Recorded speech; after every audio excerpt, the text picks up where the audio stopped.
Hello student, मैं shine Luthra. आज हम करेंगे क्लास 7 की हमारी साइंस है, जिसका चैप्टर नंबर 6 आज हम स्टार्ट करने जा रहे हैं। हमारे चैप्टर का नेम है adolescence a stage of growth and change. यानी कि जो एडोलसेंस है, जो एडोलसेंस पीरियड होता है जो 10 से लेके 19 साल के बीच में, यानी 10 से 19 के बीच का जो टाइम पीरियड होता है, उसमें क्या क्या चेंजेस हमारी बॉडी में आती हैं उसके बारे में आज हम इस चैप्टर में समझेंगे। तो स्टार्ट करते हैं इस चैप्टर को यहाँ से हम। The journey of a plant generally beings with the germination of seeds. अब जो एक प्लांट की अगर हम बात करें तो प्लांट की जो एक जर्नी है वो कहाँ से स्टार्ट होती है, जब एक सीड जो है, एक बीज जो है वो जर्मिनेट करता है ना। जर्मिनेशन से जो है उसकी जर्नी स्टार्ट होती है। हम बीज बोते हैं, फिर वो उसके बीज से क्या बनता है, यहाँ पे देखो आगे लिखा हुआ है कि जब उसकी जो जर्नी स्टार्ट होती है जो जर्मिनेशन से, तो विद प्रॉपर नरिशमेंट, उसको एक प्रॉपर नरिशमेंट चाहिए होता है। सीड जो है वो क्या बन जाता है, एक सैपलिंग बन जाता है। सैपलिंग क्या होता है, बहुत छोटा सा पौधा, यानी कि बेबी प्लांट आप कह सकते हो।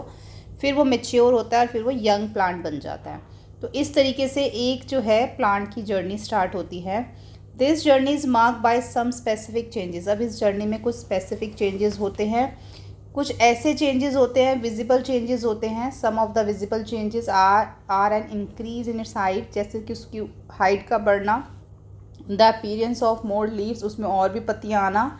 और जो है उसमें द डेवलपमेंट ऑफ फ्लावर, फूलों का खिलना, फ्रूट्स का खिलना और नए सीड्स आना।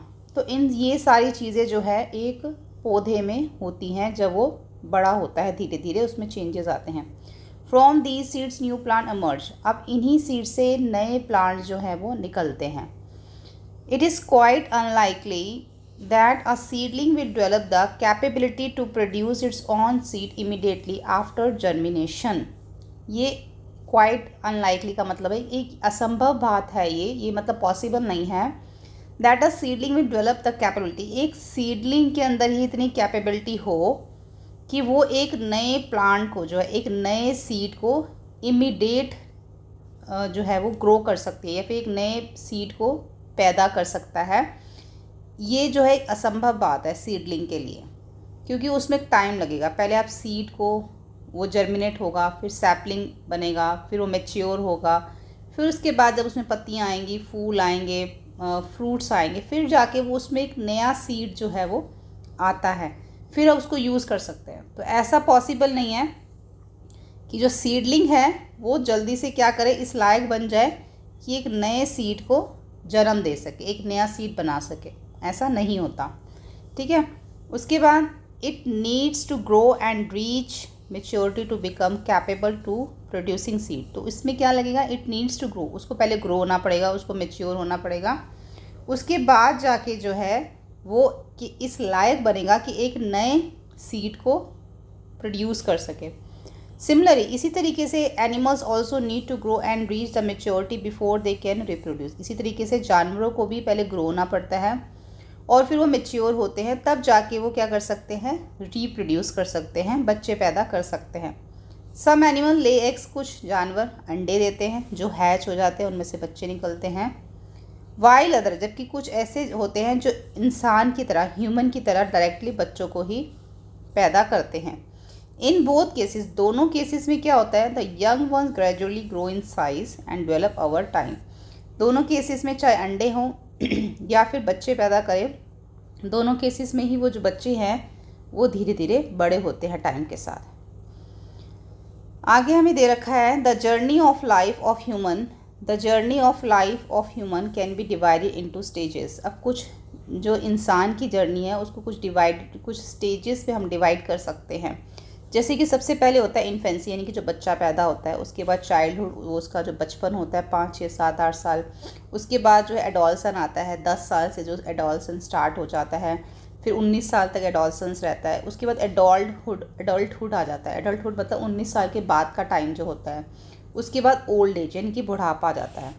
Each person experiences these stage at their own pace and their duration of each stage में from an individual to another. अब ये जो टाइम पीरियड है ना वो सबकी लाइफ में आता है एक बार, लेकिन हो सकता है कि थोड़ा सा जो है किसी किसी में चेंजेस हो, लेकिन सबको पहले छोटा बच्चा ही होगा, फिर वो अपना जो है चाइल्डहुड में आएगा, एडोलसेंस में आएगा, एडल्टहुड में आएगा। ये टाइम तो सबको ही देखना पड़ता है, लेकिन थोड़ी सी विभिन्नता किसी किसी स्टेज में हो सकती है। फ्रॉम इन्फेंसी टू एडल्टहुड, जब एक बच्चा पैदा होता है और जब वो एडल्टहुड तक पहुंचता है, यानी कि 19 साल के बाद की जो एज है, तो हमारी जो बॉडी है उस टाइम पे बहुत सारे चेंजेस से निकलती है। अनटिल अराउंड 10 to 12 ईयर्स, 10 से 12 साल की अगर हम बात करें तो बहुत सारे जो चेंजेस हैं, most changes are related to height and weight. उस समय बच्चे की हाइट में, उसके वेट में बहुत चेंजेस आते हैं। आफ्टर दिस, उसके बाद other noticeable changes begin to occur, marking the onset of adolescence. जब बच्चे की हाइट बढ़ती है, उसका वेट बढ़ता है 10 से 12 साल में, तो उसके बाद कुछ और चेंजेस जो है हम उसके अंदर नोटिस करते हैं। ठीक है, वो कौन कौन से चेंजेस है वो हम इसमें पढ़ेंगे। This period is of rapid growth and development typically occurring between the ages of 10 to 19। अब जो 10 से 19 साल तक का जो टाइम होता है ना, ये ऐसा टाइम पीरियड होता है जिसके अंदर रैपिड ग्रोथ मतलब बहुत तेज़ी से जो है उसमें ग्रोथ होनी जो है शुरू होती है। ठीक है, इस एज के अंदर ड्यूरिंग एडोलसन, अगर हम एडोलसन्स की जो टाइम पीरियड चलता है अगर उसकी बात करें, तो जो बॉडी है वो प्रिपेयर हो रही होती है एडल्टहुड के लिए। ठीक है, यानी कि 19 साल के जो बाद का टाइम है, 20, 21 साल, 24, 25 साल, 30 साल, उसके लिए बॉडी जो अब तैयार हो रही है एडोलसन्स के टाइम के अंदर, यानी कि 10 से 19 साल में वो बॉडी अब पूरी तरह से रेडी हो रही है आने वाली एज के लिए। Humans like the most of other living beings, अब इंसानों की तरह और भी जितने भी लिविंग बींग्स हैं, can not reproduce immediately after their birth. ऐसा नहीं हो सकता कि एक बच्चा, अगर एक बेबी बॉर्न होता है तो ऐसा नहीं हो सकता वो बेबी बॉर्न होते ही एक दूसरे बेबी को बॉर्न कर सके, ऐसा नहीं हो सकता ना। पहले क्या होगा, उसकी जो बॉडी है वो ग्रो करेगी, धीरे धीरे वो मेच्योर होगा, फिर उसके बाद वो रिप्रोड्यूस करता है एक ह्यूमन। तो ऐसे और भी जितने भी लिविंग बींग्स होते हैं वो भी ऐसे होते हैं, पहले वो बॉर्न होते हैं, फिर वो ग्रो होते हैं, फिर वो मैच्योर होते हैं, तो फिर वो जाके इस स्टेज तक पहुंचते हैं कि वो दूसरे जो है बेबीज़ को बॉर्न कर सकें। उसके बाद as human grow and develop they experience significant physical, emotion and behaviour changes along with the ability to reproduce. As human grow and develop, जब इंसान बढ़ता है, जैसे जैसे उसके अंदर चेंजेस आते हैं, जब इंसान एक बढ़ता है तो उसमें बहुत सारे चेंजेस देखे जाते हैं, जैसे कि उसकी फिज़िकल हाइट बढ़ रही है, शरीर बढ़ रहा है, इमोशनल, उसके जो इमोशंस हैं उसमें चेंजेस आ रहे हैं। जैसे बच्चा जब छोटा होता है तो कितना रोता है, लेकिन जैसे जैसे वो बड़ा होता जाता है तो उसको समझ आ जाती है कि किस बात पे रोना है या नहीं रोना है, तो उसकी इमोशंस में चेंज आ जाता है, उसकी खुशी में चेंज आ जाता है, उसका बिहेवियर बदल जाता है। ठीक है, तो ये सारे चेंजेस जो हैं एक बच्चे में आते, एक इंसान में आते हैं जैसे जैसे वो ग्रो करता जाता है। सम ऑफ दीज चेंजेस में बी क्वाइट क्लियरली ऑब्जर्वेबल, मतलब कि कुछ ऐसे चेंजेस हैं जो तो हमें दिख रहे हैं, हमको हम उसको कर पा रहे हैं, ऑब्जर्व कर पा रहे हैं उसको कि हाँ ये चेंजेस आ रहे हैं। Wild other occur internally and may go unnoticed, लेकिन कुछ ऐसे चेंजेस होते हैं जो हमारी बॉडी के अंदर होते हैं 10 से 19 साल के बीच में, जिसको हम नोटिस नहीं कर पाते हैं। इन दिस चैप्टर, इस चैप्टर के अंदर हम यही देखेंगे, यू विल एक्सप्लोर एडोलसन्स। एक तो आप एडोलसन्स को एक्सप्लोर करोगे इस चैप्टर में, साथ में आप समझोगे अंडरस्टैंड इट्स इम्पॉर्टेंस, इसकी क्या इंपॉर्टेंस होती है एडोलसन्स की, और आप साथ में ये भी सीखोगे कैसे जो है इसको हैंडल किया जाता है, एक रिस्पॉन्सिबिलिटी, एक जिम्मेदारी के नज़रिए से देखें तो कैसे इसको हम हैंडल कर सकते हैं। तो स्टार्ट करते हैं 6.1 से, growing with age the teen age years. Teen age के ईयर से स्टार्ट करते हैं यहाँ पे। ड्यूरिंग द समर वेकेशन, जब समर वेकेशन आया तो जो वेंकटेश्वर है वो अपनी ग्रैंड मदर के साथ वो गया, ग्रैंड पेरेंट्स के घर गया। Venkateshwar visited his grand parents. हाँ, तो जब समर वेकेशन आया तो जो वेंकटेश्वर है वो अपने ग्रैंड पेरेंट्स के घर गया। वहाँ पर उसकी कज़न थी जो कि 12 साल की थी, जिसका नाम देवयानी है। तो वेंकटेश जब देवयानी से मिला तो देवयानी भी उसको भागती हुई आई, उसने उसको ग्रीट किया, मतलब जो भी उसको बोला होगा हेलो हाय। तो जो वेंकटेश है उसने ये चीज़ देखी, उसने ये चीज़ वेंकटेश्वर ने, जो देवयानी ने नोटिस किया कि जो वेंकटेश्वर है अब उसकी क्या आ चुकी हैं, थिन मतलब बहुत हल्की हल्की सी अभी उसकी मुस्टेश मतलब मूछें आ गई हैं, और जो उसकी वॉइस है वो भी चेंज हो गई है। तो ये चीज़ देवयानी ने नोट करी। उसके बाद जो वेंकटेश्वर ने देखा कि वो जो देवयानी है वो भी बहुत लंबी हो चुकी है, टॉल हो चुकी है। तो ये चेंजेस उन्होंने एक दूसरे में देखे। उसके बाद let us try to understand this interesting conversation between Venkateshwar and Devyani. तो आप इनकी जो इंटरेस्टिंग कॉन्वर्सेशन को समझने की कोशिश कीजिए। एक्चुअली में वो क्या बात कर रहे हैं कि जो भी उनमें चेंजेस आए हैं, वो बाहर से जो चेंजेस आए हैं वो उनको नज़र आ रहे हैं। तो हर किसी के जिस बाहर से, जब किसी की हाइट बढ़ रही है, किसी की वॉइस चेंज हो रही है, तो वो तो हमें दिख रहा है, बाहर से हमें चेंजेस आ रहे हैं तो हम नोटिस कर पा रहे हैं। ये चीज़ हमें एक्टिविटी यहाँ पे 6.1 में बोली गई है कि एक जार लेना है, उसमें आपने पेपर स्लिप डालनी है।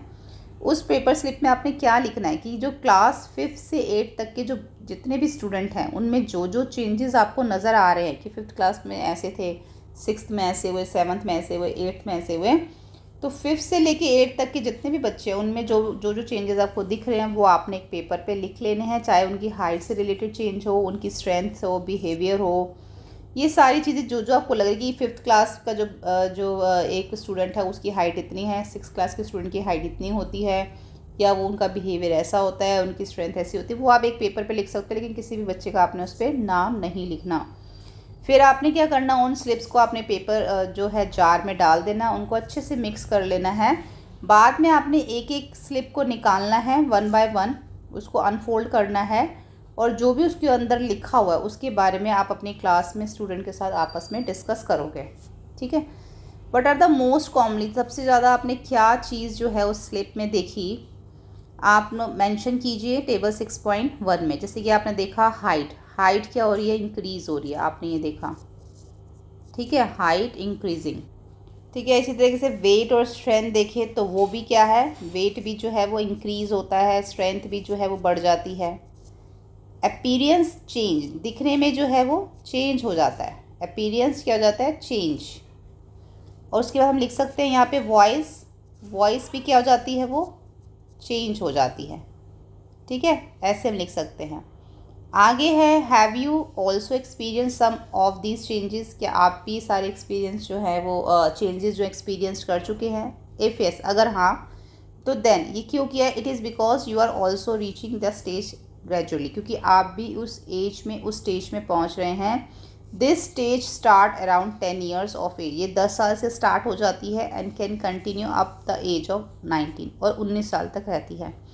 It is usually a stage of development between childhood and adulthood and it's called adolescence.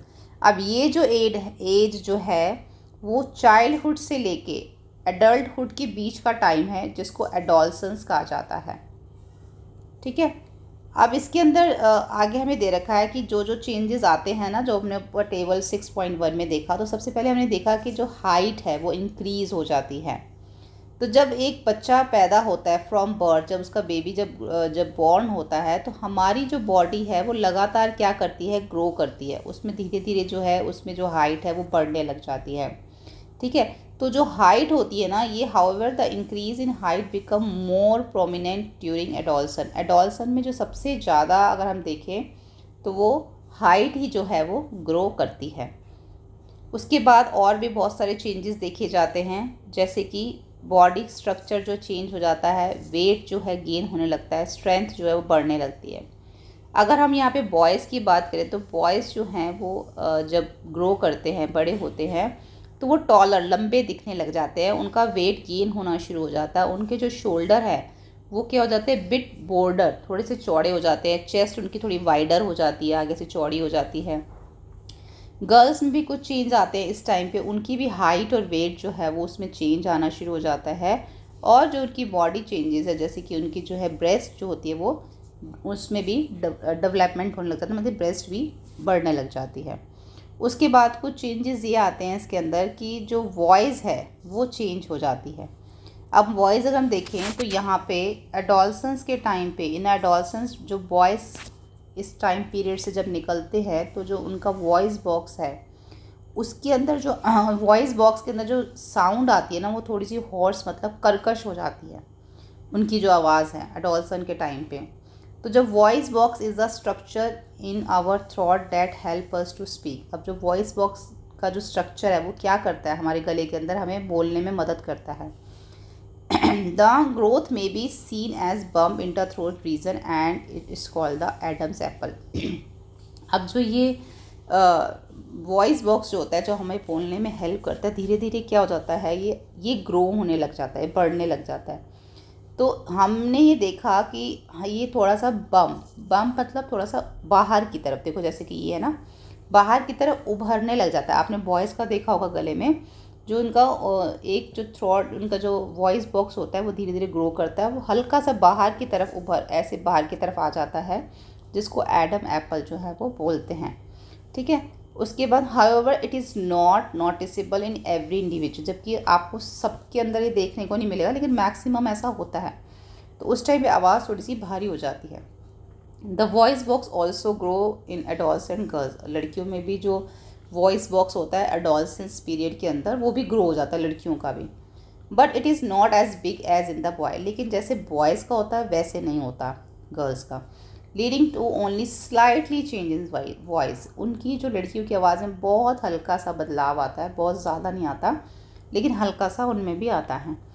उसके बाद अगर हम देखें यहाँ पर appearance of hair in different part of body, अब जो बॉडी के जो अलग अलग पार्ट है उनमें हेयर आने शुरू हो जाते हैं, बाल आने शुरू हो जाते हैं।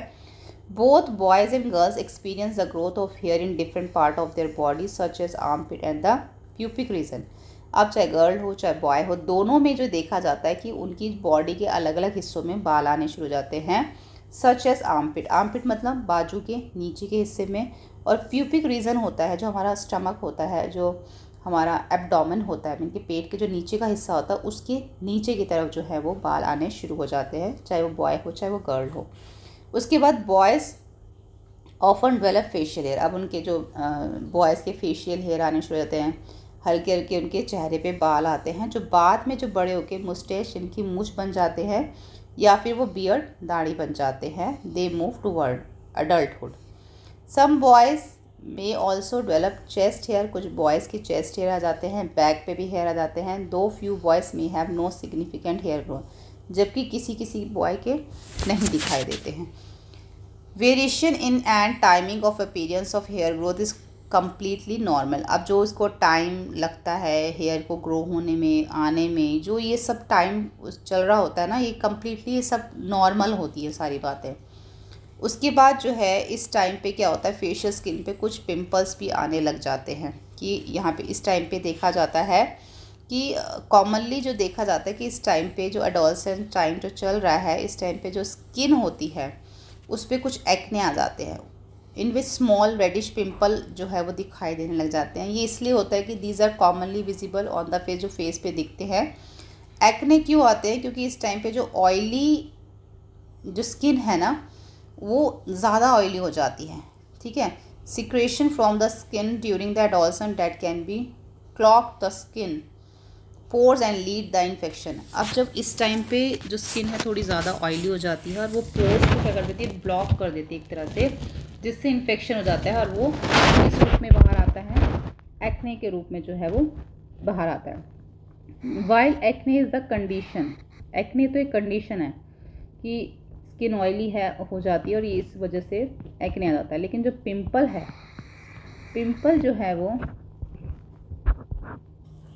Pimples are manifestation of it. अब पिंपल्स जो है मैनिफेस्टेशन का मतलब है कि वो दिखने लग जाते हैं। ठीक है। अब एक्ने तो एक कंडीशन है कि ऑयली स्किन है, पोर्स ब्लॉक हो गए हैं, और फिर क्या होता है, मैनिफेस्टेशन किसका, पिंपल्स का, फिर वो पिंपल्स जो है वो दिखने लग जाते हैं।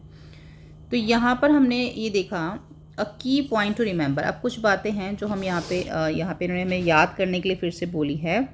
Weather it is a change in height, voice और facial hair, it is the important to recognise that timing, nature and extent of this changes vary among individual. ये जो सारे हमने ऊपर चेंजेस देखे हैं टाइम के हिसाब से, नेचर के हिसाब से, ये सारे इंडिविजुअली जो है चेंजेस आते हैं। These variation are completely normal, ये सारी बातें नॉर्मल हैं जो हमने ऊपर देखी हैं। Each person experience adolescence at his और her own pace and it is duration also varies from person to another.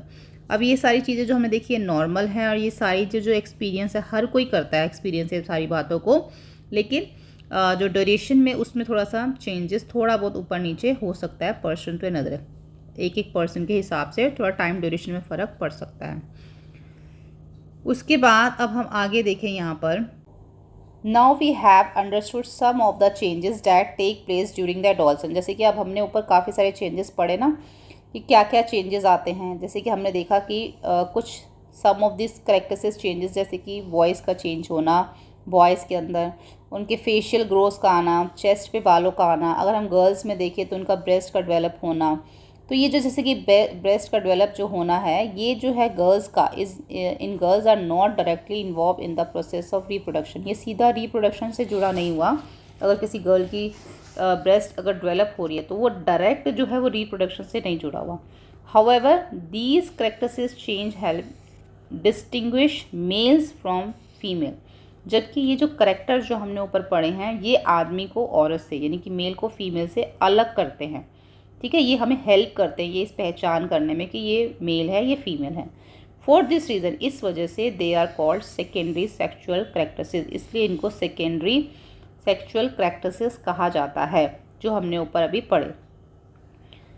Secondary sexual characteristics are natural signs that the body is preparing for adulthood. अब जो secondary sexual characteristics हैं ये natural science है, एक body जो है वो prepare हो रही होती है एडल्टहुड के लिए। They mark the onset of puberty. Puberty is a stage. अब एक तरह से प्यूबर्टी स्टेज होती है, जो प्यूबर्टी स्टेज होती है in which the body of adolescent undergoes external and internal changes to develop into an adult capable for reproduction। puberty changes वो changes है जो कि हमारे अंदर भी होते हैं और जो हमारे बाहर भी होते हैं। ठीक है, ये जो है एक क्या होता है external and internal changes to develop into adult capable to reproduction। यानी कि एक तरह से हम जो है वो तैयार हो रहे होते हैं इस टाइम के अंदर। प्यूबर्टी स्टेज वो टाइम होता है जब हम तैयार हो रहे होते हैं अंदर से रिप्रोडक्शन के लिए, क्योंकि जैसे जैसे हम बड़े होंगे हमारे अंदर के जो चेंजेस हो रहे हैं वो इस तरीके से होंगे कि आने वाले टाइम पे जब आप बड़े हो जाओगे एडल्टहुड हो जाओगे तो आप रिप्रोडक्शन कर पाओगे। उसके बाद 6.2 है changes that indicate reproductive capability. अब हम यहाँ पर जो है जो चेंजेस आते हैं ना रिप्रोडक्टिव कैपेबिलिटी के बारे में इंडिकेट, उसके बारे में हम पढ़ेंगे। Adolescence is marked not only by observable change but also the internal change that are not visible from the outside. अब देखो बाहर के चेंजेस तो होते ही हैं लेकिन अंदर भी कुछ चेंजेस होते हैं, क्योंकि हम यहाँ पे पढ़ रहे हैं रिप्रोडक्टिव कैपेबिलिटी के बारे में। रिप्रोडक्टिव कैपेबिलिटी क्या है अभी हम समझेंगे यहाँ पे नीचे। अब हमने अभी तक ऊपर के जितने भी बाहर के चेंजेस है वो देखे। अब हमारे जो अंदर में जो कुछ चेंजेस आते हैं जो हमें दिखाई नहीं देते। One such change is the maturation of various part involve in the process of reproduction. Maturation मतलब जैसे हम मैच्योर होते हैं ना, one such change is maturation. हमारे बॉडी के बहुत सारे जो वेरियस पार्ट्स जो हैं वो मैच्योर होते हैं, मैचुरेशन होते हैं और वो involve in the process of reproduction. यानी कि वो रिप्रोडक्शन के लिए वो सब जो हमारे पार्ट्स हैं वो क्या हो रहे हैं, मैच्योर हो रहे हैं, तैयार हो रहे हैं। Both boy and girl experiences such changes gradually and these changes are natural part of the process of growing up. अब बॉयज़ और गर्ल्स जो दोनों ये चेंजेस जो फील करते हैं दोनों में होते हैं और ये नेचुरल होते हैं जैसे जैसे वो ग्रो कर रहे होते हैं। An important internal change associated with the adolescent girls is the onset of the menstrual cycle. It recurs generally every 28 to 30 days and is more commonly known as the period. अब यहाँ पर लिखा हुआ है कि जो गर्ल्स हैं उनके अंदर देखो क्या होता है कि जब एन इम्पॉर्टेंट चीज़ जो बहुत बड़ा चेंज होता है एडोलसेंस गर्ल्स के अंदर वो होता है मेंस्ट्रुअल साइकिल, जिसको जो 28 से 30 डेज़ के बीच में जो है वो होता है, जिसको कॉमनली पीरियड कहा जाता है। Many healthy girls may have longer और shorter menstrual cycles ranging from the 28 to 35 days. अब जो कोई हेल्दी गर्ल्स होती है थोड़ी मोटी लड़कियां जो होती है तो मे हैव लॉन्गर, या तो उनका मेंस्ट्रुएशन साइकिल बड़ा भी हो सकता है या फिर छोटा भी हो सकता है। ठीक है, यानी कि 21 से 35 डेज़ भी हो सकता है। जैसे कि यहाँ पे हमने ऊपर देखा 28 से 30 डेज़ के बीच में जो है वो उनका टाइम होता है मेंस्ट्रुएशन का। तो अगर कोई लड़की ज़्यादा मोटी है तो 21 से 35 डेज़ के बीच का भी टाइम पीरियड हो सकता है फिर वो। उसके बाद the menstrual cycle is an important natural process and is one of the sign of good reproductive health. तो ये जो है एक नेचुरल प्रोसेस होता है जो कि बहुत ज़रूरी होता है। और ये क्यों ज़रूरी होता है? एक रिप्रोडक्शन करने के लिए ये जो है मेंस्ट्रुअल साइकिल जो है ये बहुत ज़रूरी होती है, जिसके थ्रू गर्ल्स जो हैं, जो लेडीज़ जो होती हैं या गर्ल्स जो होती हैं वो रिप्रोडक्शन कर सकती हैं, जो बेबी को जो है वो बॉर्न कर सकती हैं। जिन भी लड़कियों के अंदर ये मेंस्ट्रुअल साइकिल जो होता है, जो उनको मेंस्ट्रुएशन होती है, जो पीरियड होते हैं, जिनसे वो बेबी को बॉर्न कर सकती हैं। उसके बाद the phase of the cycle when blood discharge occur from the body is referred as menstruation.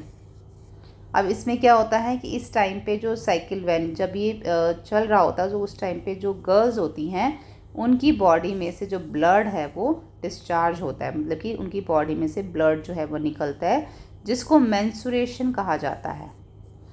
It may last for 3 to 7 days. ये 3 से लेके किसी को 3 दिन तक, किसी को 4 दिन, किसी को 5 दिन या किसी को 7 डेज़ तक ऐसा रहता है। सम गर्ल्स, कुछ गर्ल्स जो है मे फील पेन और discomfort in the lower abdomen during this day. अब किसी जो गर्ल्स होते हैं, किन्हीं गर्ल्स को बहुत पेन होती है इस टाइम के अंदर। कहाँ पर पेन होती है? पेट का जो नीचे का हिस्सा होता है, एब्डोमेन जो पार्ट होता है, वहाँ पर उन गर्ल्स को दर्द होती है किसी को। Usually by the age of 45 to 55 menstruation stop naturally. अब जैसे ही एज 45 से लेके 55 के बीच में पहुंचती है तो ये मेंस्ट्रुएशन अपने आप नेचुरली बंद हो जाता है। Marking the end of the reproductive capability in a woman life. तो वहाँ पर जब ये मेंस्ट्रुएशन बंद हो जाता है 45 से लेके 55 की एज के बीच, तो इसका मतलब जो वो वुमन है, जो औरत है, उसकी जो रिप्रोडक्टिविटी यानी कि जो वो बेबी को जो बॉर्न कर सकती थी, अब वो नहीं कर सकती, क्योंकि उसका जो मेंस्ट्रुएशन है वो नेचुरली स्टॉप हो गया। ठीक है, तो अब उनकी जो रिप्रोडक्टिव कैपेबिलिटी है उसका एंड हो चुका है। उसके बारे में पढ़ते हैं यहाँ पे मेंस्ट्रुएशन के बारे में कुछ यहाँ पे मिथ दे रखा है। Breaking myth about menstruation. अब क्या क्या दे रखा है पढ़ते हैं। There are many wrong belief. कुछ गलत बातें जो है मेंस्ट्रुएशन के लिए मानी जाती हैं। जैसे कि कुछ लोग इसमें अननेसेसरी डरते हैं, कुछ लोग इसमें शर्म को महसूस करते हैं, कुछ लोग इसमें गिल्ट को महसूस करते हैं। These believe have given rise to certain myth and taboos. मतलब कि अब इस तरह के जो लोगों के अंदर विश्वास होते हैं ना, ये बहुत सारी कल्पनाओं को, बहुत सारी चीज़ों को जो है पैदा करते हैं। टैबूज मतलब बहुत सारी बातों को जो है इसमें मनाही करते हैं। Among such myth and the taboos, physically isolation of the menstruating girls is unfortunately still quite prevalent. अब इस टाइम पे क्या होता है, ये जो लोग कई तरह के, देखो आपने भी कभी सुनी होंगी इस टाइप की बातें कि कई लोग कहते हैं कि ऐसे सिर नहीं धोना चाहिए, ऐसे किचन में नहीं जाना चाहिए, और कई लोगों को तो अछूत मान लिया जाता है। कई गर्ल्स को इस टाइम पीरियड पे अछूत मान लेते हैं, लोग उनसे दूर होकर बैठते हैं। तो ये जो इस तरह की जो बातें हैं, इससे जो एक गर्ल है वो क्या फील करेगी अपने अंदर, है ना? वो अपने आप में फिज़िकली आइसोलेशन, अपने आप को अकेलापन भी महसूस कर सकती है। तो ये ऐसी बहुत सारी जो बातें जो है वो की जाती है, बहुत सारी मिथ्या हैं इसको लेके। लेकिन मेंस्ट्रुएशन क्या है? Menstruation is the natural process. ये तो एक नेचुरल प्रोसेस है जो कि गॉड की तरफ से है। And the such myth have no scientific base. और इसका कोई भी वैज्ञानिक कल्पना जो है, मिथ नहीं है इसके अंदर, कोई भी इसका साइंटिफिक बेस नहीं है। जो जितनी भी ये लोग कल्पनाएं करते हैं इसके ऊपर, मिथ जितने भी हैं, by encouraging a scientific outlook toward the menstruation we can help society appreciate the need to promote good reproductive health of women and contribute the possibility towards the healthier lifestyle for women. जबकि क्या होना चाहिए कि लड़कियों को जो है, women's को जो उस टाइम पे क्या करना चाहिए, अप्रिशिएट, एक सोसाइटी में अप्रिशिएट होना चाहिए, क्योंकि वो क्या कर रही हैं, वो उनकी एक गुड रिप्रोडक्टिव हेल्थ है, जिससे रिप्रोडक्शन हो सकेगा ना। तो उनके अंदर कोई कमी नहीं है इस चीज़ को लेकर। अगर उनके अंदर ऐसा कुछ होता है तो वो उनके लिए अच्छी चीज़ है, वो एक हेल्दी चीज़ है। तो इसलिए इसको बढ़ावा देना चाहिए वुमेंस को, ताकि वो इसमें अपने आप में गिल्ट फील ना करें और ना ही वो शेम फील करें। इसको पॉजिटिव लेके जो है वुमेंस के साथ चलना चाहिए। तो ये जिन्होंने बताया कि इस तरीके का मिथ है इसको लेकर। Adolescence is not just about physical change or changes associated with the reproductive capability, but also about the emotional and behavior changes. Let us discuss them. अब एडोल्सन जो है सिर्फ फिजिकल चेंज नहीं है, ठीक है। सिर्फ एडोल्सन का मतलब यही नहीं है कि हमारी जो एक रिप्रोडक्टिव कैपेबिलिटी हमारे अंदर आ जाती है, कि हम इस लायक हो जाते हैं एक टाइम के बाद कि हम रिप्रोडक्शन कर सकते हैं। इसके अलावा जो है इमोशनल और बिहेवियर चेंज भी होते हैं एडोलसेंस टाइम के अंदर। उसके बारे में हम यहाँ पर अब डिस्कस। अब हम देखेंगे 6.3 emotional and behavioural changes in adolescence. अब जब एडोलसेंस का जो टाइम पीरियड होता है उसके अंदर इमोशनल और बिहेवियर यानी कि उनके व्यवहार में जो चेंजेस आता है और जो इमोशंस में चेंजेस आते हैं उनके बारे में यहाँ पे हम पढ़ेंगे। तो यहाँ पे 6.2 में एक एक्टिविटी दे रखी है, take a moment to think if there are any changes in your emotions or behaviour or that or your classmate and friends in the past 1 or 2 years। तो अब आपको कुछ देर सोचना है कि आपको जो है अपने इमोशंस में, कुछ अपने बिहेवियर में या अपने क्लासमेट या फ्रेंड के बिहेवियर में कोई भी आपको चेंजेस लगे हैं लास्ट 1-2 साल के अंदर, या अपने अंदर भी आपको ये चीज़ देखना है। These changes may be exciting, confusing और बोथ। हो सकता है ये चेंजिंग ये हो कि आप बड़े एक्साइटेड हो गए हो आप, या फिर आप बड़े कन्फ्यूजिंग रहने लग गए हैं। Let us list some emotional changes in table 6.2 along with their probable effects on behavior, way for positive growth and development। अब कुछ यहाँ पे चीज़ें हम इन्होंने यहाँ पे दे रखी हैं इस टेबल के अंदर, कि जो हमारे अंदर चेंजेस आते हैं, जैसे कि मूड स्विंग हो जाता है, ठीक है, ये इमोशंस जो है वो स्ट्रॉन्ग हो जाते हैं। एक हमने अपनी तरफ से लिख दिया कि जो हाइटन क्यूरियोसिटी मतलब जानने की बहुत इच्छा होती है। जब मूड स्विंग होता है तो उसके जो बिहेवियर पे क्या इफ़ेक्ट पड़ता है, तो अगर आपका मूड स्विंग हो रहा है तो हो सकता है कि आप ज़्यादा म्यूज़िक सुनना पसंद करिए, कोई एक्टिविटी करना जैसे म्यूज़िक सुनना, डांस या स्पोर्ट्स में आपको अच्छा लगे।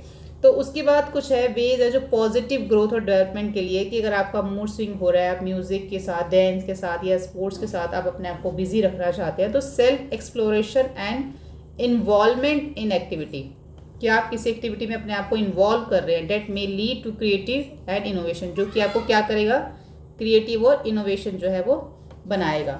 उसके बाद आता है स्ट्रॉन्ग इमोशन, इंक्रीज सेंसिटिविटी जो है, यानी कि अब आप और थोड़े से जब भावुक होने लगते हैं, चीज़ों को समझने लगते हैं, फीलिंग्स को समझने लगते हैं, जिससे क्या होता है compassion, involvement in social work.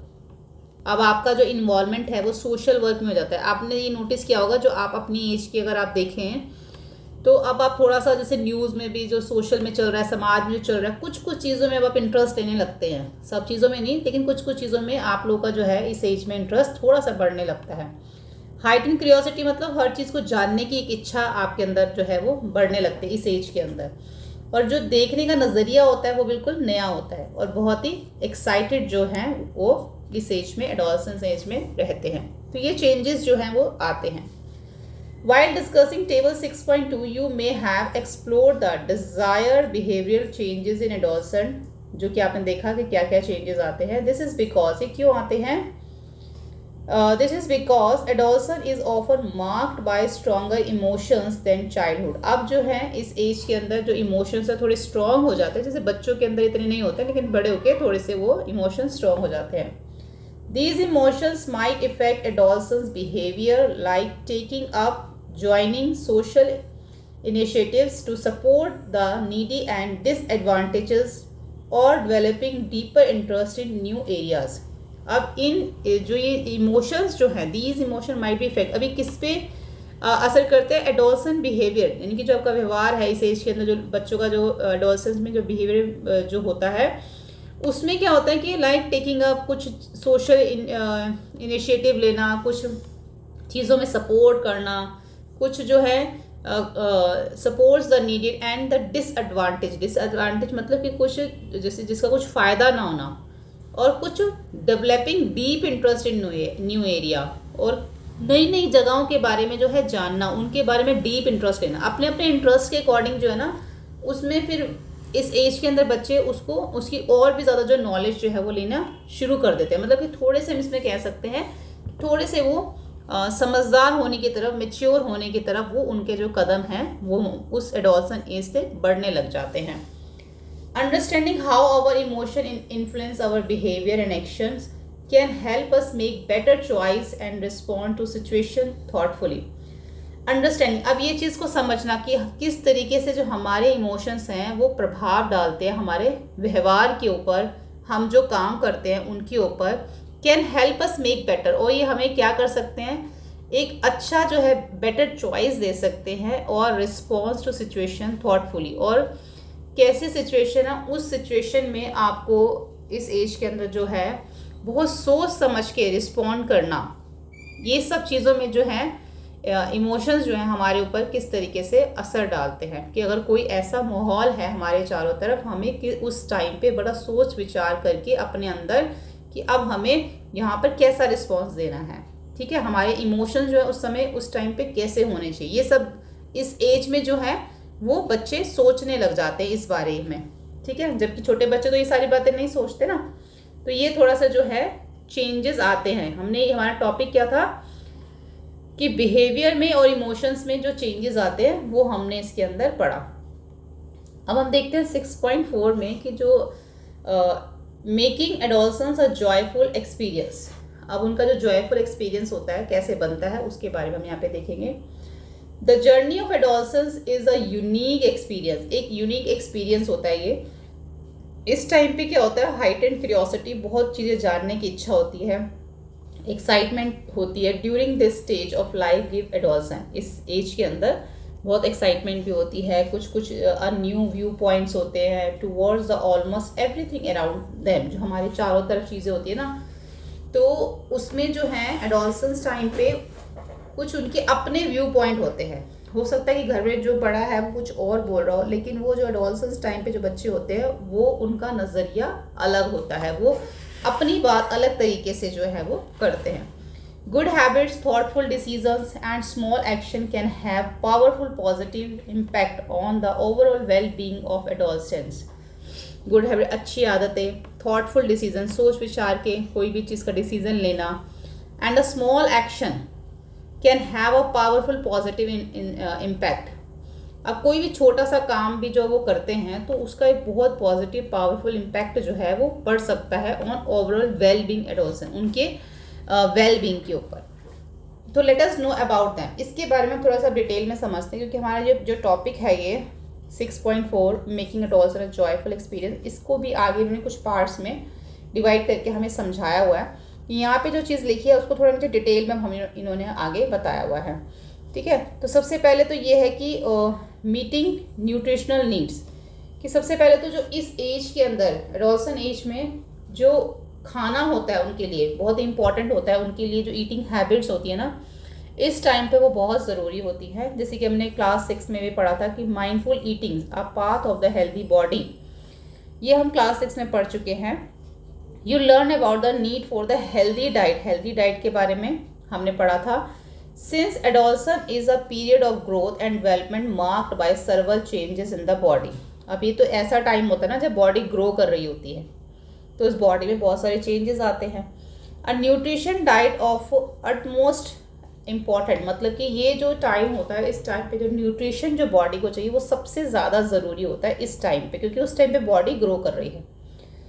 तो यहाँ पर है देवयानी जो कहती है for proper growth and to perform well on the playground we need protein and carbohydrates, कि हमारी प्रॉपर ग्रोथ के लिए अगर हम प्ले ग्राउंड में अच्छे से परफॉर्म करते हैं तो हमें प्रोटीन और कार्बोहाइड्रेट्स दोनों की ज़रूरत होती है। तो यहाँ पे ये बोलता है कि नॉट ओनली डैट, सिर्फ प्रोटीन और कार्बोहाइड्रेट ही नहीं चाहिए, we also need an adequate amount of fats, vitamins and minerals as well, यानी कि हमें एक अच्छी मात्रा में जो है हमें फ़ैट भी चाहिए, हमें वाइटामिन्स भी चाहिए, हमें मिनरल्स भी चाहिए, सिर्फ प्रोटीन और कार्बोहाइड्रेट के अलावा हमें ये सब चीज़ें भी चाहिए। तो 6.3 में हमें एक यहाँ पे एक्टिविटी दे रखी है, based on the locally available food, fill table 6.3 with the health, food sources, nutrition present in them and how these nutrients can help the growth and development. जैसे कि जो यहाँ पे अगर हम देखें तो मिल्क है, मिलेट्स है, कर्ड है, चीज़ जो पनीर है, इससे हमें कैल्शियम, प्रोटीन, फैट्स, वाइटामिन्स मिलता है जो कि हमारी बॉडी को to help the optimal bone growth and provide energy, जो हमारी बोन्स को अच्छी ग्रोथ मिलती है, साथ में हमें एनर्जी भी मिलती है। जैसे कि मीट, एग, लेंटिल मतलब दालें, नट्स से हमें क्या मिलता है, प्रोटीन मिलता है, फैट्स मिलता है, वाइटामिन्स मिलता है। ये हमें हेल्प करता है प्रॉपर ग्रोथ में, अच्छी स्ट्रेंथ में और इम्प्रूव लेवल ऑफ एनर्जी को इम्प्रूव करने में। इसी तरीके से स्पिनच है, किडनी बीन्स है और ड्राई फ्रूट्स हैं लाइक रेजिन एंड फिग्स जो हैं ये हमें मदद करते हैं। इनसे हमें क्या मिलता है, आयरन मिलता है। इसके साथ साथ इसमें हमें इनसे भी हमें जो है वो फैट्स मिलता है। तो ये जो है हमें हेल्प करते हैं to help in the formation of blood, खून को बनाने में मदद करते हैं। यहाँ पे जब हम फैट की बात करते हैं ना, तो फैट यहाँ पे जब हम बात करते हैं तो गुड फैट की बात करते हैं, ठीक है। एक होता है गुड फैट और एक होता है बैड फैट। तो यहाँ पे हम जब अच्छी चीज़ें खाएंगे, नेचुरल चीज़ें खाएंगे, तो हमें उससे गुड फैट मिलेगा जो हमारी बॉडी के लिए ज़रूरी होता है, ठीक है। तो यहाँ पर हमें दे रखा है science and society. Adolescent, specially यहाँ पे गर्ल्स की बात हो रही है कि कई बार क्या होती है, मे sometimes suffer from blood related health problems girls को हो जाती है because of the deficiency iron, क्योंकि उनमें आयरन की कमी हो जाती है, B12 जो है उनकी बॉडी में कम हो जाता है। तो find out about such health problems, इसके क्या प्रॉब्लम्स हैं जिनकी वजह से उनको आयरन की कमी हो जाती है और कैसे जो है इस डेफिशिएंसी को जो है मैनेज किया जा सकता है। Find out about government scheme aim to prevent such deficiencies, और गवर्नमेंट की तरफ से क्या स्कीम्स हैं और कि इन डेफिशिएंसीज को कम किया जा सके या इनको रोका जा सके। ये सारे जो क्वेश्चंस के आंसर हमें इसमें बताने हैं। तो इन क्वेश्चंस के आंसर हम देखेंगे। तो फर्स्ट उन्होंने पूछा था find out about such health problem, जैसे कि जो B12 की कमी हो रही है या जो एनीमिया हो रहा है, ब्लड की कमी हो रही है, उसकी वजह क्या है। डेफिशिएंसी ऑफ आयरन में कॉज अनीमिया, अब आयरन की जो कमी होती है जिसको हम वो एनीमिया की वजह से होती है। एनीमिया मतलब decrease in the number of RBCs on the amount of haemoglobin, यानी कि हीमोग्लोबिन के अंदर RBC की जो मात्रा है वो कम हो जाती है, जिसकी वजह से अनीमिया हो जाता है, यानी कि आयरन की कमी हो जाती है। इसका जो रिज़ल्ट होता है, इट रिजल्ट्स इन, इसकी वजह से टायर्डनेस आती है, वीकनेस आती है और शॉर्ट ऑफ ब्रीथ, सांस लेने में जो तकलीफ़ होती है और कुछ कन्फ्यूजन्स भी जो है वो रहती हैं। इस डेफिशिएंसी के जो B12 है उसकी जो वजह है यहाँ पे डेफिशिएंसी ऑफ B12 में cause complications like bleeding, infection and the problem with brain and nerve that may be permanent. इसमें क्या होता है, इसमें जैसे कि ब्लीडिंग होना, इन्फेक्शन होना या कोई ब्रेन में प्रॉब्लम हो जा रहा है नर्व्स के अंदर, जो कि परमानेंटली हो जाती है। तो इसलिए B12 की कमी से ये सब चीज़ें होती हैं, और जो आयरन की कमी है जिससे अनीमिया हो जाता है। तो ये हेल्थ प्रॉब्लम्स, इसकी वजह क्या है वो हमने यहाँ पे बताया है।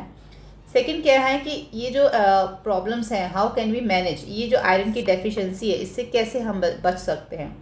इससे बचने के लिए we can manage iron deficiency by eating foods, हमें खाना खाना होगा ऐसा जिसमें आयरन ज़्यादा हो, जैसे कि liver, red meat, beans, nuts, dry apricot, spinach, lentils, egg etcetera. ये सारी चीज़ें जो हैं इनमें आयरन ज़्यादा होता है, और बाय टेकिंग आयरन सप्लीमेंट, या फिर आयरन सप्लीमेंट्स भी ले सकते हैं।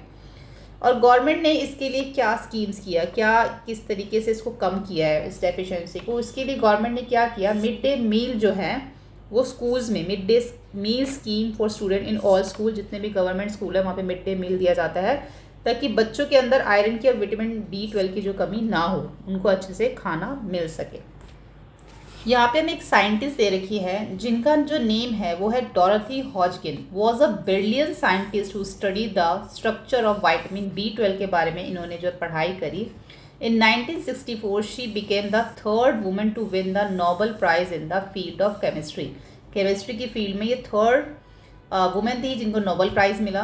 Did you know that vitamin B12 is required for the proper functioning of the human body? क्या आप जानते हैं कि जो विटामिन B12 है वो एक प्रॉपर ग्रोथ के लिए हमारी बॉडी को उसकी ज़रूरत होती है, प्रॉपर फंक्शनिंग करने के लिए हमारी बॉडी को उसकी ज़रूरत होती है। लाइक मोस्ट वाइटामिन, जैसे कि बहुत सारे जो वाइटामिन्स है, it can not be made in the human body. जैसे कि बहुत सारे वाइटामिन जो है हमारे अंदर अपने आप नहीं बनते, वो हमें खाने के थ्रू जो है हमारे अंदर जाते हैं। Discuss the source of vitamin B12 with your teacher. अब B12 का क्या सोर्स है ये आप अपने टीचर के साथ डिस्कस कर सकते हैं। वैसे जो इसके कॉमन सोर्सेज होते हैं वो होता है एग। एग से आपको B12 मिल सकता है। इसके अलावा आप मीट खा सकते हैं, सीरियल्स खा सकते हैं, फ़िश खा सकते हैं, चीज़ खा सकते हैं, मिल्क ले सकते हैं, योगर्ट खा सकते हैं, ग्रीन लीफी वेजिटेबल्स खा सकते हैं। इन सब से आपको B12 मिलता है। उसके बाद 4 का जो पॉइंट 2 है वो है पर्सनल हाइजीन के बारे में।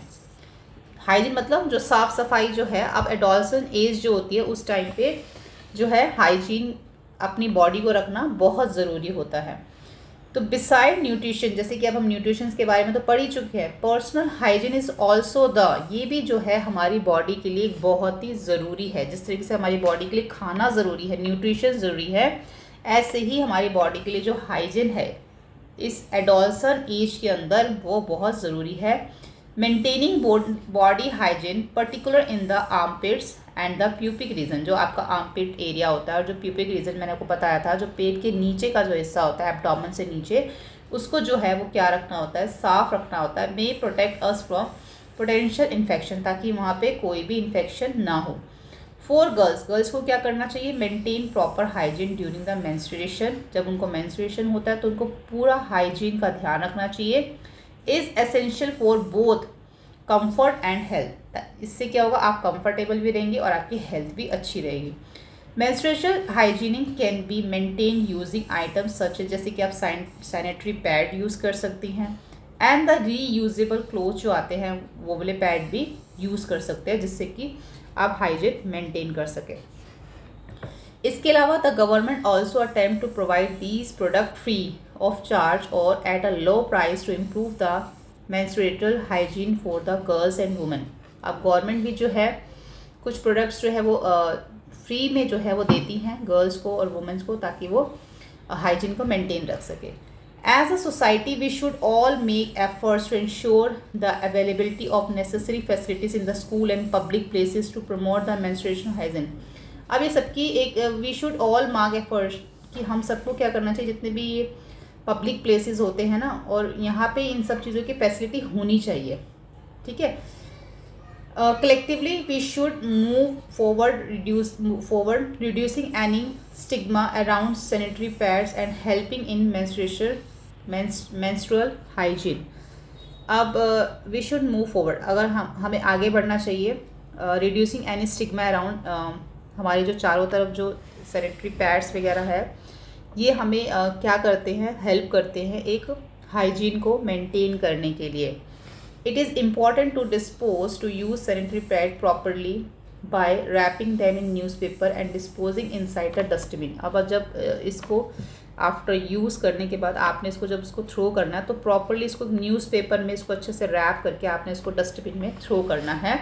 This is ensure community health and environmental cleaningness, जिससे कि हमारा जो एनवायरनमेंट है वो भी साफ नहीं रहना चाहिए। ऐसा नहीं कि इधर उधर कहीं पे भी फेंक दिया तो उससे हमारे जो एनवायरनमेंट है वो भी जो है वो गंदा होता है, तो ये भी चीज़ का ध्यान रखना है। These days biodegradable sanitary pads जो है अब मिलते हैं, are also available that are environmental friendly, जो कि इको फ्रेंडली होते हैं, एनवायरमेंटल फ्रेंडली होते हैं। ऐसे सैनिटरी पैड्स भी जो है वो मिलते हैं बायोडिग्रेडेबल, ठीक है। ये तो हमने हाइजीन के बारे में पढ़ लिया। अब आगे देखो, science and society. To support menstrual hygiene, the government has introduced several initiatives. अब इसको सपोर्ट करने के लिए, मेंस्ट्रुअल हाइजीन को सपोर्ट करने के लिए सरकार ने बहुत सारे जो इनिशिएटिव्स लिए हैं। एक एक करके हम इसको पढ़ते हैं। तो पहला है हमारा मेंस्ट्रुअल हाइजीन स्कीम्स।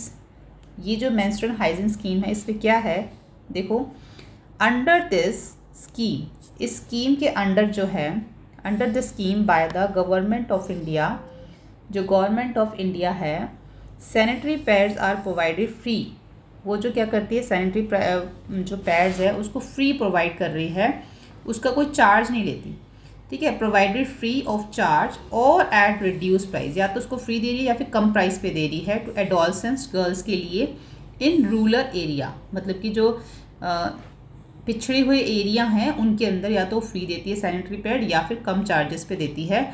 ये जो है एक सरकार की तरफ से किया गया ये स्कीम।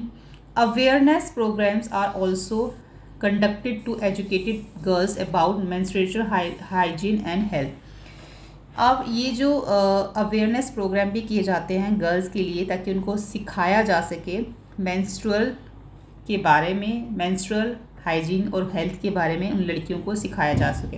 पहला तो हो गया ये। उसके बाद है सेकंड जो है वो है राष्ट्रीय किशोर स्वास्थ्य कार्यक्रम। ये भी जो है सरकार ने चलाया। इसका मकसद ये था कि improve the overall health of adolescents including menstrual health and hygiene. इसको भी इन्होंने देखा। इनका जो मेन एम था इसको चलाने का कि जो लड़कियों में कि इस एज के अंदर जो उनका मेंस्ट्रुअल हेल्थ होती है और जो हाइजीन होती है उसको देखना। It encourage peer education where older students help younger ones learn about this topic. और साथ में ये भी कि लोगों को उत्साहित करे, बच्चों को, कि जो अब बड़े हो चुके हैं, है ना, ताकि वो छोटों को इसके बारे में सिखाएं। इसके अंदर ये था जिसमें है राष्ट्रीय किशोर स्वास्थ्य कार्यक्रम। थर्ड इसमें जो स्टार्ट हुआ है Suvidha sanitary napkin initiative. Under this initiative biodegradable sanitary pads are provided to affordable price through Jan Aushadhi केंद्र। अब यहाँ पे भी जो है क्या प्रोवाइड किए जा रहे हैं, सैनिटरी पैड बायोडिग्रेडेबल प्रोवाइड किए जा रहे हैं। द इनिशिएटिव एम टू, इसके पीछे ये है एम कि जो गर्ल्स हैं उनको menstrual hygiene produce for women and adolescent girls, कि उनको जो है ये सब मेंटेन करने के लिए उनको सिखाया जा सके कि कैसे जो है लड़कियों को और औरतों को कैसे इस टाइम पे हाइजीन को मेंटेन करना। लगभग सारे आपस में देखो मिलते जुलते ही हैं। उसके बाद है state level initiative. Various state, बहुत सारे स्टेट में गवर्नमेंट ने क्या करा हैव देयर ओन प्रोग्राम, अपने उन्होंने प्रोग्राम चलाए हैं, सच एज, जिसका नाम है एक का यहाँ पे दे रखा है सूची स्कीम इन कर्नाटका में, एंड फ्री सैनिटरी नैपकिन वहाँ पे भी जो हैं वो दिए जा रहे हैं स्टेट जैसे तमिलनाडु में, उड़ीसा में। इस प्रोग्राम का जो एम है वो यही है कि ज़्यादा से ज़्यादा जो सैनिटरी पैड को डिस्ट्रीब्यूट करना गवर्नमेंट स्कूल्स के अंदर, ठीक है। तो ये सारे जो है सरकार की तरफ से कदम उठाए गए हैं। उसके बाद आ जाता है 6.4 का पॉइंट 3 फिजिकल एक्टिविटीज़ जो अब इस एज में जो होती हैं उनके बारे में पढ़ेंगे। Regular exercise and the physical activity are also very important during adolescence के अंदर हमें जो है रेगुलर एक्सरसाइज ज़रूरी है इस एज के अंदर, फिजिकल एक्टिविटी भी बहुत ज़रूरी है इस एज के अंदर। डू यू एक्सरसाइज रेगुलरली, क्या आप लगातार हर रोज़ एक्सरसाइज करते हैं और पार्टिसिपेट इन गेम्स और स्पोर्ट्स में पार्टिसिपेट करते हैं।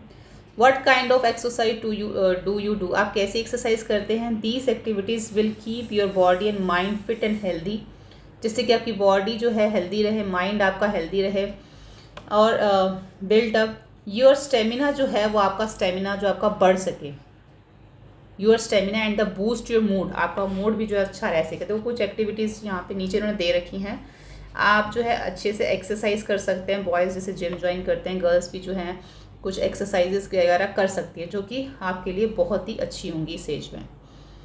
उसके बाद 6.4 का है बैलेंस सोशल लाइफ। आप सोशल लाइफ के ऊपर पढ़ते हैं। We all live in a society and interact with each other in our day to day life. अब हम एक समाज में रहते हैं और हर दिन हम किसी ना किसी से मिलते हैं। We should all be polite and respectful toward each other, तो हमें एक दूसरे के प्रति बहुत ही नम्र और आदरणीय, एक दूसरे की रिस्पेक्ट करनी चाहिए। This help create favourable and safe environment, इससे क्या होगा, एक अच्छा जो है वातावरण हमारे चारों तरफ बनता है। Since adolescence is a stage of life marked by new experiences and emotions, we must be thoughtful and responsible while interacting with others, whether in person or the thought social media. Since adolescence is stage of life, ये एक ऐसा time period होता है marked by new experience, जिसमें आप नए नए experiences करते हैं, कुछ आपके इमोशंस आप में आते हैं, आप कई बातों पे सोचते हैं और कुछ लोगों से आप मिलते हैं, कुछ जिम्मेदारियां आपके ऊपर आती हैं, कुछ रिस्पॉन्सिबल आप बनते हैं, whether in a person or thought social media. This is the time adolescence may feel attracted to their peers and mimics their behavior. Today they often interact with each other online. अब इस time पे adolescence के time पे जो adolescence जो होते हैं वो अपने एज के जो बच्चे होते हैं मे फील अट्रैक्ट, वो एक दूसरे के जो क्या करते हैं अट्रैक्ट फील करते हैं, pirs and mimic their behaviour, उनकी जो है वो क्या करते हैं नकल करते हैं। Today they offer interact with each other online, आजकल जो बच्चे हैं वो कहाँ मिलते हैं ऑनलाइन पे जो है एक दूसरे से बातचीत करते हैं।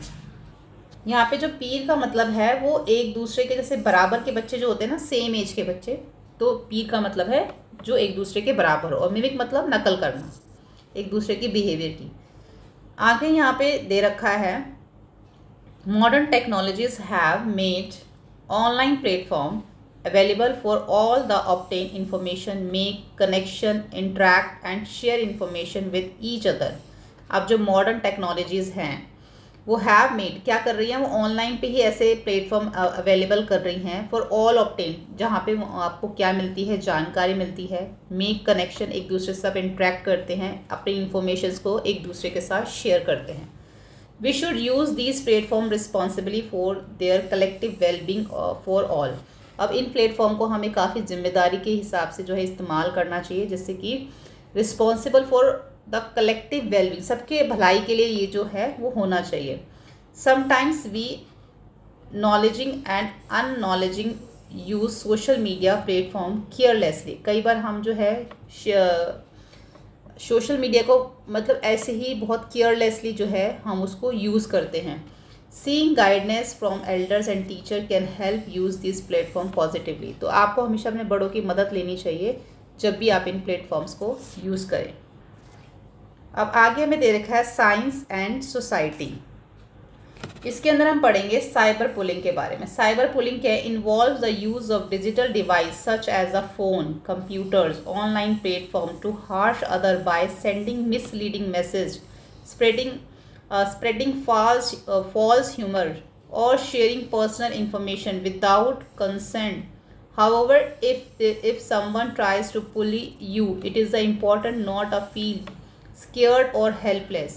Rather, handle it is wisely and seek help from parents and teacher. आजकल क्या होता है कि जैसे कि बच्चे क्या करते हैं ऑनलाइन जैसे चीज़ें प्लेटफॉर्म यूज़ कर रहे हैं, तो उसमें वो क्या करते हैं कि एक दूसरे को मिसलीडिंग गलत गलत मैसेज भेज देते हैं, स्प्रेडिंग फॉल्स ह्यूमर उनके बारे में गलत अफवाहें फैला देते हैं, शेयरिंग पर्सनल इन्फॉर्मेशन उनकी जो है पर्सनल इन्फॉर्मेशन को शेयर कर देते हैं, उनको जो है बुली मतलब उनको जो है वो छेड़ते हैं। If someone tries to bully you, अगर कोई आपको बुली करने की कोशिश करे तो it is important not to feel scared, आपको इसमें डरने की ज़रूरत नहीं है और हेल्पलेस होने की ज़रूरत नहीं है। अगर कोई भी आपके साथ ऐसा करता है तो आपको इसको बहुत ही वाइजली मतलब बहुत समझदारी से आपने इसको हैंडल करना है और आपने अपने पेरेंट्स या टीचर की इसमें हेल्प लेनी है, ठीक है। Additionally you should be question when uploading any picture online और sharing personal information with stranger. जब भी आप ऑनलाइन कोई भी चीज़ अपनी शेयर कर रहे हैं, अपनी कोई पिक्चर अपलोड कर रहे हैं, तो अपनी कोई भी जो है इन्फॉर्मेशन अगर आप किसी को भेज रहे हैं किसी स्ट्रेंजर को, तो वहाँ पर आपको सावधान रहना है, ऐसे आप किसी को भी नहीं भेजेंगे, ठीक है। उसके बाद यहाँ पर आ जाता है एक्टिविटी 6.4 है लेट अस स्प्रेड अवेयरनेस। अब यहाँ पे कुछ अवेयरनेस के लिए आपको कुछ चीज़ें जो हैं वो यहाँ पे समझाई जाएंगी। Work in groups to design posters and pamphlets you about various aspects of responsible social media behaviour and paste them at designated places in the school. Also fill in the table 6.4 based your collective observation.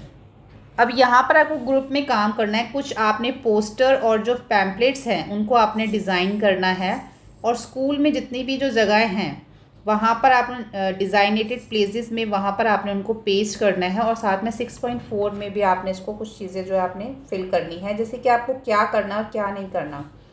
Be respectful and kind, आपको क्या बनना है respectful और kind बनना है।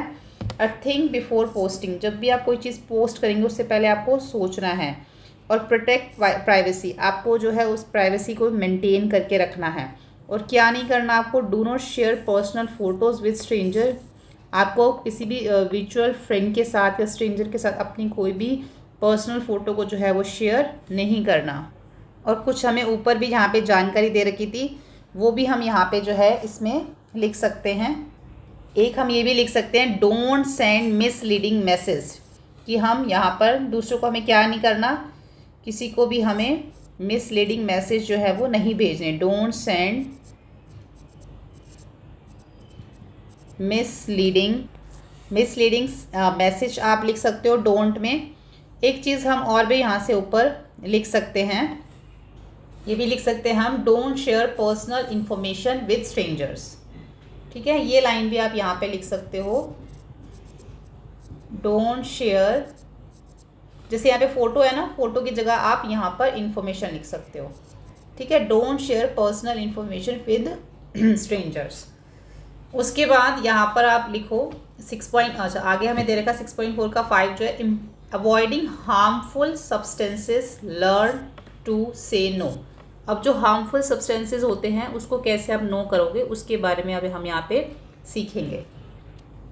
सम peoples including your peers मतलब कुछ लोग और जो आपके बराबर के जो बच्चे होते हैं, मे टेम्प्ट, परस्यूट, फोर्स और create pressure on you to consume harmful substances such as tobacco, gutkha, cigarettes, beedi, alcohol और even life threatening illegal drugs. तो कई बार जो होते हैं इस एज में बच्चे एक दूसरे को बोलते हैं क्या लेने के लिए, कि एक मतलब सिगरेट पीने के लिए बोलेंगे, गुटखा खाने के लिए बोलते हैं, बीड़ी पीने के लिए या अल्कोहल लेने के लिए जो बोलते हैं, कुछ ड्रग्स लेने के लिए उनको बोलते हैं, ऐसे बोलते हैं एक दूसरे को बच्चे। Since adolescence is marked by curiosity, क्योंकि इस एज में जैसे कि मैंने ऊपर आपको बताया कि इस एज में क्यूरियोसिटी बहुत होती है, उत्सुकता बहुत होती है, चीज़ों को जानने की बहुत एक्साइटमेंट होती है। तो adolescent might get influence by such people and try the substance, तो वो इस प्रभाव में वो बच्चे जो है आ सकते हैं और वो ये सब चीज़ें जो हैं वो ले लेते हैं, सिर्फ क्या कहते हैं, ट्राई करने के लिए, क्योंकि उनके लिए वो सब कुछ नया होता है। लेकिन यहाँ पे हमें क्या समझाया गया, ये जितनी भी चीज़ें होती हैं, these substances are not just harmful, ये सिर्फ हार्मफुल नहीं होती, harmful to physical and mental health but are also addictive, ये सिर्फ आपके दिमाग में और आपके शरीर के लिए ख़राब नहीं होती, ये आपको एडिक्ट कर देती हैं, आपको इसकी लत लग जाती है। This mean that once people start consuming them they develop a strong urge to take them again and again, फिर आपको इसकी ऐसी आदत लग जाती है कि आपका अंदर से मन होता है इसको बार बार लेने का। Over time they start using them regularly, फिर क्या होता है, धीरे धीरे रेगुलर जो है वो शुरू हो जाता है। This is called substance abuse, इसको कहा जाता है सब्सटेंस अब्यूज़ कहा जाता है। देखो पहले जो हमारे लंग्स होते हैं वो कैसे होते हैं, इस तरीके के होते हैं, इस तरह से, और उसके बाद जो है वो ये सब चीज़ें लेने से हमारे लंग्स जो हैं वो क्या हो जाते हैं, वो ख़राब हो जाते हैं, ब्लैक हो जाते हैं सारे के सारे। उसके बाद यहाँ पे लिखा हुआ है, someone who is addicted today might have started once with just one time, जो आज के टाइम पे एडिक्ट हैं, जो ये सब चीज़ें ले रहे हैं, किसी टाइम पे उन्होंने वो एक बार लिया होगा, वंस अ टाइम, है ना, उसने कहा होगा चल एक बार लेके देखता हूँ, लेकिन आज क्या हो गए, वो एडिक्ट हो गए। से नो टू एडिक्टिव सब्सटेंस, इनको मना करने की आपको सीखना है। First time and every time, कोई आपको एक बार कहे, कोई आपको 2 बार कहे, जितनी भी बार कहे, आपको हमेशा एक ही वर्ड बोलना है, नो। ठीक है, ये आपके लिए बहुत ज़रूरी है और पूरे लाइफ टाइम के लिए आपको एक ही वर्ड बोलना है सबको, नो। कभी भी आपने घर में कोई, अगर आपके कोई ये सब चीज़ें लेता है, आसपास कोई लेता है, फ्रेंड्स में कोई लेता है, आपने कभी भी ये चीज़ें नहीं लेनी, बहुत ही हार्मफुल होते, किसी को भी आज तक इससे कोई फ़ायदा नहीं हुआ। ठीक है, उसके बाद using this substances can cause serious health problem, इससे सीरियस हेल्थ प्रॉब्लम हो सकती है, जैसे कि ब्रीथिंग, सांस लेने में मुश्किल हो सकती है, मेमोरी लॉस हो सकती है, एंड डैमेज टू लंग्स खराब हो सकते हैं। Depending on the substance to stay health, it is important to complete avoid these substances and make healthy choice instead. इनकी वजह आप अपने शरीर को अच्छा रखें, हेल्दी रखें, इन सब सब्सटेंसेस को अवॉइड करें। It is important to remain firm and confident in your decision say no, इसलिए आपको हमेशा इसमें कॉन्फिडेंट रहना है, हमेशा आपको क्या कहना है, no. The first step to overcoming addiction is seeking help and support from family and friends and talking to trusted people such as parents or teachers. सबसे पहला स्टेप क्या है, the first step to overcoming addiction is seeking help. आपको इससे बाहर निकलने के लिए आपको जो है मदद लेनी पड़ेगी, सपोर्ट लेनी पड़ेगी अपनी फ्रेंड्स की, अपनी फैमिली की, ट्रस्टेड लोगों से आपको बात करनी पड़ेगी, अपने पेरेंट्स से, अपने टीचर से, काउंसलिंग एंड मेडिकल एडवाइस लेनी पड़ेगी आपको। Also be helpful in handling such situation, इस सिचुएशन को हैंडल करने के लिए। Remember your health and your future are in your head, choose wisely. अब आपकी हेल्थ, आपका फ्यूचर आपके हाथ में है, आपने इसको बहुत ही बुद्धिमानी से इसको चूज़ करना है कि आप क्या अपनी लाइफ में करना चाहते हैं। आगे देखते हैं हम यहाँ साइंस और सोसाइटी में हमें यहाँ बोला गया है नशा मुक्त भारत अभियान। द नशा Mukt Bharat Abhiyan was launch by the minister of social justice empowerment, government of India की तरफ से ये चलाया गया है। It is intend to reach out the mass and spreaded awareness on the issue of avoiding substance abuse through activity participation of the youth, women and communities. The special focus is on the prevention of the substance abuse among early age children. अब छोटी छोटी उम्र के बच्चे जो ये लोग ले लेते हैं, तो इसलिए जो है ये नशा मुक्त भारत अभियान चलाया गया है सरकार की तरफ से, ताकि इसको जो है इसकी अवेयरनेस जो है वो फैलाई जाए, मास मतलब काफ़ी मात्रा में जो है अवेयरनेस इसकी फैलाई जाए। ये जो सब्सटेंस हैं इनको अवॉइड किया जाए, चाहे वो यूथ हो, चाहे वो वुमेन हो, हमारी जो कम्युनिटी है इनमें। इसलिए द स्पेशल फोकस जो is on the prevention of substance abuse among early age children पे जो है वो स्पेशल जो है इसका फोकस किया गया था कि बच्चे शुरू से ही ये चीज़ें ना लें। ठीक है। The government has launch a national de addiction helping, यहाँ पे नंबर भी दे रखा है, to deal with drug addiction and help to drug addictive लोगों के लिए। कोई भी अगर ड्रग एडिक्शन है तो इस नंबर पे कॉल करके वहाँ पे उनसे बात कर सकते हैं। नेक्स्ट देखते हैं 6.5 the why question for adolescence. इसमें बोला गया है we now understand the different changes in adolescence and also know the some way to handle it with sense of responsibility. अब हम ये समझ चुके हैं कि ये सारे चेंजेस जो हैं जो एडोलसेंस में आते हैं, जो भी उनके अंदर बदलाव आते हैं वो हमें समझ में आ गए, कैसे इनको हैंडल करना है ये भी हमें समझ में आ गया। लेकिन लेकिन मैं ये जानना चाहती हूँ why this changes occur at this stage of life. ये सारे चेंजेस इसी स्टेज ऑफ लाइफ पे क्यों आते हैं? तो many changes is adolescence including menstruation and other signs of puberty are mainly due to hormones. ये सारी जो चीज़ें होती हैं, चाहे वो मेंस्ट्रुएशन हो या प्यूबर्टी हो, ये सब हॉर्मोन्स की वजह से जो होती हैं। Certain chemical produced in our body, हमारी बॉडी में बहुत सारे केमिकल्स जो है वो प्रोड्यूस होते हैं। Hormones play a circular role in regulating various aspects of growth, development, contributing of the proper functioning the body. अब जो हॉर्मोन्स जो हैं वो क्या रोल प्ले कर रहे हैं? बहुत सारे जो रेगुलेटिंग वेरियस एक्सेप्ट जो हमारी बॉडी में ग्रोथ हो रही है वो भी हॉर्मोन्स की वजह से हो रही है। जो डेवलपमेंट हो रही है, जो हमारी बॉडी प्रॉपर फंक्शनिंग कर रही है, जो कंट्रीब्यूट कर रही है प्रॉपर फंक्शनिंग में, ये सब हॉर्मोन्स की वजह से हो रहा है। They are produced in different part of the body are release at an appropriate time in response the signal from the brain. तो they are produce in different part of the body, ये हमारी body के अलग अलग parts में जो produced होते हैं and released at an appropriate time, और एक एप्रोप्रिएट सही समय पे आके जो है रिलीज़ हो जाते हैं और जो हमारे ब्रेन को ये सिग्नल देते हैं। यानी कि जो इस एज के अंदर जो चेंजेस आ रहे हैं वो बॉडी के हर एक पार्ट में होते हैं, लेकिन एक टाइम पे आके, इस टाइम पे 10 से लेके 19 साल के बीच में आके वो सब रिलीज हो जाते हैं और जाके ब्रेन को सिग्नल देते हैं। Some hormones influence mood and behaviour, कुछ हॉर्मोन्स जो हैं वो प्रभाव डालते हैं मूड के ऊपर और बिहेवियर पे, जैसे कि हम ऊपर पढ़ चुके हैं।